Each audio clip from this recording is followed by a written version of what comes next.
Hello दोस्तों, आप सभी का स्वागत है आपके अपने YouTube channel SSC exam pro में। जैसा कि आपको पता है, मैं इलेक्शन से संबंधित एक वीडियो रोज आपके लिए लेकर आता हूं। आज मैं फिर आपके लिए इलेक्शन से संबंधित एक विषय को लेकर आया हूं।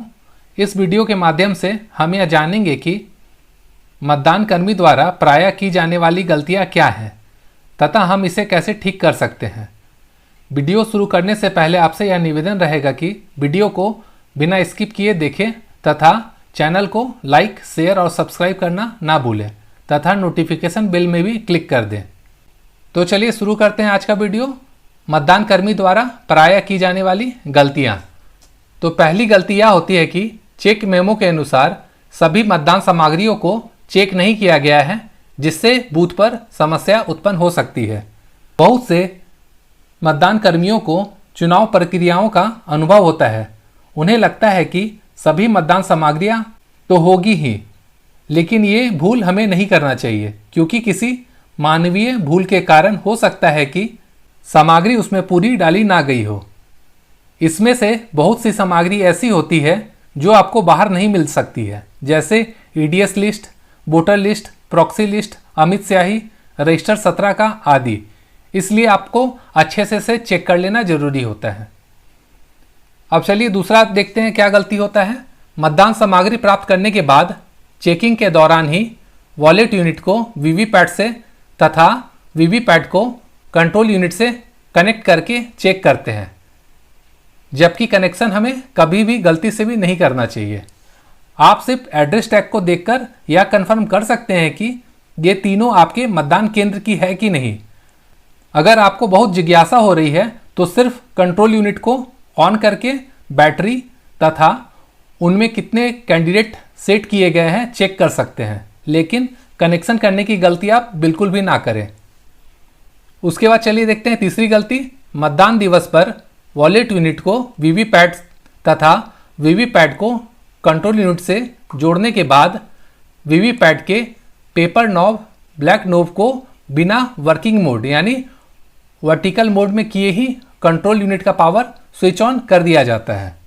मतलब मतदान दिवस के दिन जब ईवीएम का कनेक्शन हो जाता है तो वीवीपैट के पीछे एक नोब होता है जो हॉरिजॉन्टल मोड में होती है, यानी लेटी हुई स्थिति में होती है, जिससे कंट्रोल यूनिट में एरर डिस्प्ले होगा कि वीवीपैट नॉट कनेक्टेड। तो आपको वहां उसकी नोब को खड़ी स्थिति यानी वर्टिकल मोड में कर देना होता है। अब चलिए देखते हैं चौथी गलती। मतदान सूची की सभी प्रतियों को ठीक ढंग से चेक नहीं किया जाता है। मतदान सूची को चेक करना बहुत ही इंपॉर्टेंट है, क्योंकि हो सकता है कि गलती से किसी और के बूथ की मतदान सूची आपको मिल गई होगी। उसके बाद पांचवी गलती है, मॉकपोल की पर्ची वीवीपैट के ड्रॉप बॉक्स में छोड़ दिया जाता है। इसे ड्रॉप बॉक्स से निकालना बहुत ही जरूरी होता है। इसमें कम से कम 57 पर्ची होगी, 50 मॉकपोल की तथा 7 सेल्फ टेस्टिंग की। इसे निकालकर ब्लैक इन्वेलप में रखकर पिंक पेपर सील से इसे सील कर देना होता है। उसके बाद देखते हैं छठी गलती। मॉकपोल के दौरान खराब ईवीएम की यूनिट को मतदान समाप्ति के बाद सीधे काउंटर पर जमा कर देते हैं। ये गलती आपको नहीं करना है, क्योंकि जब रियल मतदान होता है तो रियल पोल्ड के ईवीएम की यूनिट को ही सीधे काउंटर में जमा करना होता है, ना कि मॉकपोल के दौरान खराब ईवीएम को। उसके बाद ये गलती बहुत प्रायः की जाती है, जो बहुत ही इंपॉर्टेंट है। मॉकपोल के बाद मॉकपोल के डाटा को क्लियर करना भूल जाते हैं, यानी सीआरसी करना वे भूल जाते हैं। सीआरसी का मतलब हो गया क्लोज, रिजल्ट एंड क्लियर। जब मॉकपोल हो जाता है तो सबसे पहले क्लोज बटन दबाना पड़ता है। उसके बाद जो भी रिजल्ट आया है वो सारा दिखाना पड़ता है कि जो कंट्रोल यूनिट में डिस्प्ले हो रहा है और जो पर्ची निकली है वीवीपैट में वो सब सही है कि नहीं है, वो एजेंट को क्रॉस चेक कराना पड़ता है। उसके बाद क्लियर बटन दबाना पड़ता है, जिससे जितने भी मॉकपोल पड़े हैं कैंडिडेट को वहां पे सबके सामने 0 डिस्प्ले हो जाएगा। तो हमें सीआरसी करना बहुत ही जरूरी होता है, इसका हमें ध्यान रखना होगा। आठवीं गलती यह है कि मतदाता रजिस्टर 17 का में मतदाता के बारे में ठीक से प्रविष्ट नहीं की जाती है। यह सेकंड पोलिंग ऑफिसर का कार्य होता है। इसमें यह ध्यान रखना होगा कि जिस कॉलम में जिस इंफॉर्मेशन को भरना है उसे ही भरा जाए। फिर 9वीं गलती यह है कि मतदान के दौरान खराब बदली गई ईवीएम पर बिना मॉकपोल कराए ही मतदान प्रारंभ कर दिया जाता है। अगर कंट्रोल यूनिट या वॉलेट यूनिट खराब हो जाता है मतदान के दौरान, तो कंट्रोल यूनिट, वॉलेट यूनिट और वीवीपैट तीनों को चेंज करना होता है। लेकिन अगर वीवीपैट खराब होता है तो सिर्फ वीवीपैट बदला जाता है। जब पूरी सेट चेंज होगी तो मॉकपोल कराना आवश्यक हो जाता है। इसलिए इसका ध्यान रखना है कि हमें बिना मॉकपोल कराए मतदान प्रारंभ नहीं करना है। अब चलिए देखते हैं 10वीं गलती, पीठासीन अधिकारी की डायरी समय समय पर ना भरकर एक साथ भर देते हैं। तो ये गलती पीठासीन अधिकारी को नहीं करना है, क्योंकि उनको जो डायरी मिलती है उसे स्टेप बाय स्टेप भरते जाना है, ताकि बाद में कोई भी तरह का दिक्कत उन्हें ना करना पड़े। उसके बाद 11वीं गलती है, मतदाता रजिस्टर पर पहला मतदाता का विवरण दर्ज करने के पूर्व रजिस्टर के शुरू में सबसे ऊपर प्रथम एवं पीठासीन अधिकारी हस्ताक्षर से निम्न स्टेटमेंट लिखना भूल जाते हैं। ये स्टेटमेंट है, मॉकपोल समाप्त होने पर मॉकपोल का डाटा क्लियर करने के बाद कंट्रोल यूनिट को चेक किया गया और कुल पोल्ड वोट 0 प्रदर्शित हो रहा है। रजिस्टर 17 का जो सेकंड पोलिंग ऑफिसर के पास होता है में जहां पहले मतदाता का विवरण दिया जाता है, उसके ऊपर आपको ये स्टेटमेंट लिखना होगा। उसके बाद बाएं साइड में फर्स्ट पोलिंग ऑफिसर का साइन होगा तथा दाएं साइड में पीठासीन अधिकारी अपना हस्ताक्षर करेंगे। यह चीजें इस इलेक्शन में नहीं डाली गई है, इसे भी आपको ध्यान रखना होगा।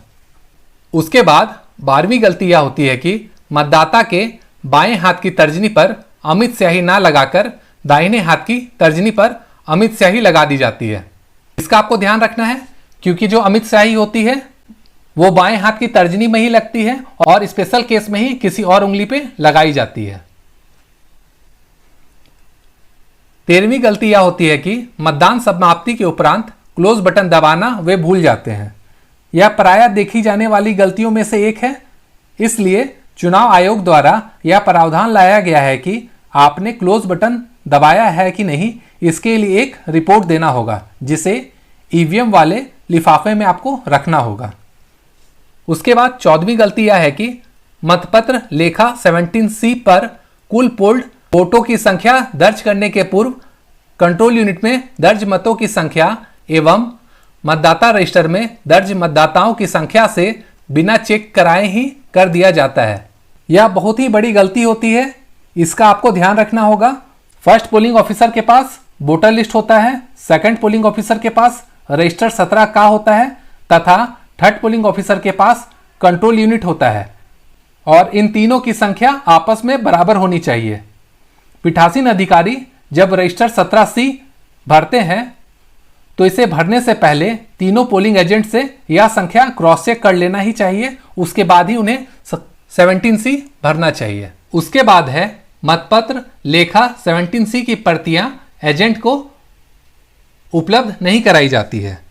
इसकी बहुत सारी प्रतियां आपको बनानी पड़ेगी और यह ध्यान रखना होगा कि जितने भी एजेंट वहां उपस्थित होंगे सबको यह प्रति आपको देना अनिवार्य है, क्योंकि इससे पता चलेगा कि उस मतदान केंद्र पर कितने वोट कास्ट हुए हैं, ताकि कोई भी फ्यूचर में यह क्लेम नहीं कर सके कि इसमें गलत ढंग से वोटिंग दर्ज की गई है। उसके बाद अगली गलती यह है कि विशेष स्थिति में पीठासीन अधिकारी या मतदान अधिकारी बिना एजेंट के ही वोटिंग कंपार्टमेंट में चले जाते हैं। यह गलती आपको नहीं करनी है, उन्हें साथ लेकर ही जाना है। हो सकता है मतदान एजेंट आप पे धांधली का आरोप लगा दे, इसलिए आपको ध्यान रखना है कि जब भी आप ऐसे वोटिंग कंपार्टमेंट में जाएं, एजेंट को लेकर ही साथ में जाएं। उसके बाद 17वीं गलती यह है कि मतदान समाप्ति के बाद वीवीपैट की बैटरी बिना निकाले ही जमा कर दी जाती है। जैसे ही मतदान समाप्त होता है, वीवीपैट की बैटरी को निकालकर संबंधित लिफाफे में उसे रख देना चाहिए। इसका आपको ध्यान रखना होगा। चलिए देखते हैं अगली गलती। मतदान समाप्त होने के बाद wallet unit, control unit VVPAT को कैरी कैश में रखने के उपरांत एड्रेस टैग से सीलिंग में संबंधित मशीन के एड्रेस टैग पर वॉलेट यूनिट, कंट्रोल यूनिट और वीवीपैट का यूनिक नंबर गलत अंकित कर दिया जाता है। इसमें क्या होता है कि वॉलेट यूनिट का यूनिक नंबर कंट्रोल यूनिट में और कंट्रोल यूनिट का यूनिक नंबर गलती से वॉलेट यूनिट में लिखा जाता है। इसका आपको ध्यान रखना है कि गलती से वो अंकित नहीं हो, हमें सही सही से अंकित करना है। इस वीडियो को 2-3 बार देखें ताकि आपसे कोई भी गलती ना हो मतदान दिवस के दिन, तथा चैनल को लाइक, शेयर और सब्सक्राइब जरूर करें। Thank you.